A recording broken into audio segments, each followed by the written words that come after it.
we remember that we were once slaves in Egypt under Pharaoh. But God brought us out by the strength of his hand. You see, if God didn't help us, we'd still be slaves there in Egypt. You asked about the matzah. The matzah reminds us of the speed or the haste in which we left Egypt. You see, the dough, it didn't have time to rise, so it was baked real hard and flat in the desert sun.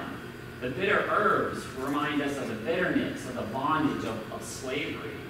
The reason we dip twice is for two reasons, actually. The first one is it actually replaces our tears with joy, and then secondly, it actually seasons the taste of the bitterness. Lastly, we recline at the table. It's a picture of a free man or a free woman who's able to eat their meal at leisure whenever they want.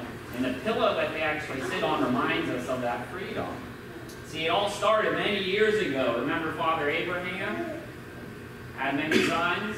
Yeah, God promised Father Abraham that he would have many sons, and Abraham believed and went to this land that God promised, and everything was going great, and all of a sudden there was a big famine in the land. You know, when you don't have food to eat, I hope that never happens, but you know, it doesn't go good when you don't have food, and that's what happened. And through some crazy circumstances, God made a way for our people to go to the land of Egypt, where they had an abundance of food, and everybody was eating, and everything was going great. But over time, the leader of that country, the Pharaoh, forgot about us, and he started to imprison us and to force us into labor, and we were slaves, and killed a bunch of our people, and we cried out to God, and God sent Moses. Y'all remember Moses? Woo-hoo, we love Moses.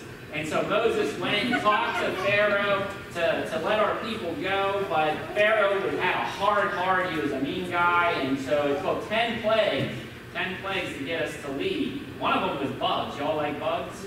No, they didn't like bugs there either. Long story short, the last plague, God said he'd send an angel of death that would come, and he would kill the firstborn male child out of every house, which means I would have been a goner. But God loved everybody, and God made a way for everybody. All the people of the Israelites and all the Egyptians, they all could have been spared from what God told Moses. He said to take a lamb, to kill the lamb, and to put the blood from the lamb on the doorposts of the house.